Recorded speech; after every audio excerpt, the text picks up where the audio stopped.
تو یہ تو پورا جو مزاج ایک نوجوان کا بنتا ہے، پھر معاشرے کا بنتا ہے، ریاست کا بنتا ہے، یہ تو ایک بہت پختہ مزاج ہے ہمارا. اور جیسے ہمیں لگتا ہے کہ جیسے کوئی ہمیں یہ کہتا ہے نا کہ بھائی کہ اسلام اور ریاست کو الگ کریں، تو ہم اقبال یاد آتے ہیں کہ جدا ہو دی سیاست سے تو رہ جاتی ہے چنگیزی. پھر ہم مغرب کی طرف دیکھتے تو یاد آتا ہے کہ وہ تمہاری تہذیب اپنے خنجر سے آپ ہی خودکشی کرے گی، جو شاخ نازک پہ آشیانہ بنے گا ناپائیدار ہوگا.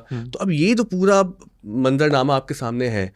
تو اس میں آپ جو فکر کی بات کر رہے ہیں اس میں ایک یہ بات کی جاتی ہے، کاؤنٹر آرگیومنٹ یہ آتا ہے کہ آپ لوگ ریلیجیس ڈیفیٹزم کی بات کر رہے ہیں، آپ اپولوجیٹک ہو گئے ہیں نا اب کہ بھائی تہذیبی طور پہ ہم شکست خوردہ قوم ہے، عالمی طاقتوں سے بھی ہار گئے، تو بس جو دنیا کا بنایا ہوا ورلڈ آرڈر ہے اسی کے اندر کمپلیسٹ ہو کے بس چپکے سے کہیں وقت نکال لو اور کلمہ بھی پڑھتے رہو بیچ میں دل میں کہیں.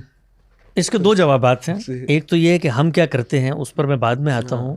تو جو آپ لوگ کر رہے ہیں، آپ سے مراد وہ جن کا نقطہ نظر نقطہ نظر آپ پیش کر رہے ہیں تقسیم کے طور پر، تو وہ جو شاخ نازک پہ آشیانہ تھا وہ تو اتنی مضبوطی پہ کھڑا ہوا ہے کہ آپ کا جو خاص ہے ترکیب میں قوم رسول ہاشمی، وہ تو ان کے سامنے ہر سال کاسہ گدائی لے کے $1 بلین کی بھیک مانگنے کے لیے جاتا ہے، اور اس کے بعد آپ کی ملک کی معیشت کا پہیہ چلتا ہے.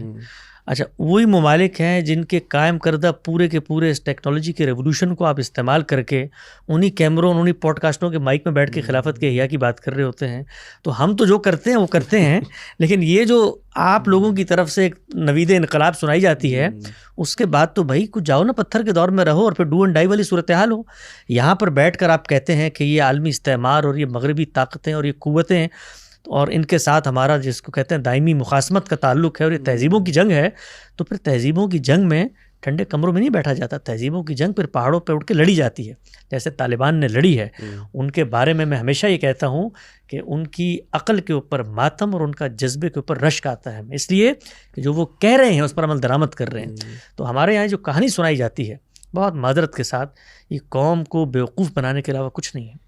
میں یہ سمجھتا ہوں کہ اس نے جتنا نقصان پہنچایا ہے وہ اصل میں انسان حقیقت کی معرفت سے محروم ہو جاتا ہے، اور اس کو لگنے والا ہر زخم لگ رہا ہوتا ہے کہ جانب حق میں جدوجہد کا اللہ کی طرف سے آزمائش کا زخم ہے مجھ پہ، حالانکہ وہ اس کی تخریب کا زخم ہوتا ہے. ہماری قوم آج جہاں پر پہنچ گئی ہے، یہی تو بیانیہ موجود تھا.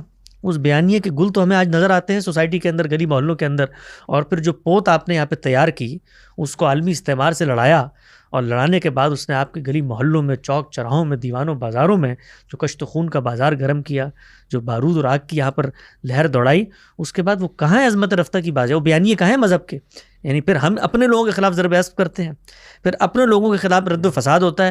وہی رد فساد جو کچھ عرصہ پہلے ضرب مومن تھی، مومن کی تلوار تھی، اور اس کے پیچھے قومی پوری کی پوری انٹیلیجنسیا کھڑی تھی. مجھے یاد ہے جس وقت اس ملک میں ہم رہتے تھے 9/11 ہوا، تو اس وقت یہاں کے دانشوروں کی خوشی دیدنی تھی، اور یہاں کے مذہبی علماء کی جو جس کو آپ کہتے ہیں نا کہ آپ ان کے ساتھ بیٹھتے ہیں، انہی محلوں انہی علاقوں میں ہم بیٹھتے تھے، اور ہم وہ دیکھتے تھے اور کہتے تھے کہ وہ جو ہمارا خواب تھا یہ شرمندہ تعبیر ہونے والا ہے. اور دیکھیے عالمی نظم کہاں جا رہا ہے، وہ عالمی نظم وہیں پہ کھڑا ہوا ہے.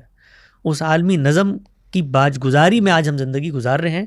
تو یہ جو کچھ آپ لوگوں کے نظریات ہیں اس کے گل تو سامنے آ گئے. اب آئیے ہمارے نظریات پہ. ہمارا ابھی الٹ کر کے آپ کو بتاتے ہیں کہ ہمارا مسئلہ کیا ہے. ہمارا مسئلہ یہ ہے کہ ہم جس وقت یہ کہتے ہیں کہ ہم اللہ کو مانتے ہیں، اللہ کے پیغمبر کو مانتے ہیں، تو اس کے بعد ہم دنیا کے اندر جتنے نظریات ہیں، چاہے وہ نظریات مسلم تہذیبی روایت نے پیدا کی ہوں، چاہے وہ نظریات محرومی کی نفسیات سے پیدا ہوئے ہوں، چاہے وہ نظریات عظمت رفتہ کی بازیافت میں ہوں، کچھ بھی ہوں، ہم صرف سرنڈر کرتے ہیں خدا کے پیغمبر کے آگے. اور خدا کا پیغمبر، خدا کا منتخب فرستادہ روئے زمین پر واحد تنہا ماخذ ہے. ہم یہ کہتے ہیں کہ دین کے بارے میں جو لفظ منہ سے نکالنا ہے اس کی سند محمد رسول اللہ سے آئے گی.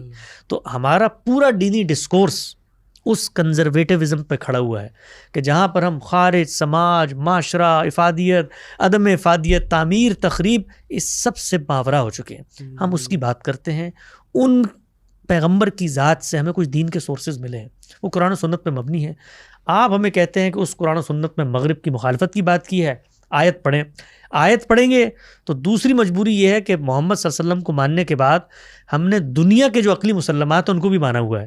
تو ہم کہیں گے آیت کا ترجمہ کریں. ترجمہ ہوتا ہے لفظ سے، لفظ ہوتا ہے کلام میں، کلام رکھتا ہے اپنا کانٹیکسٹ.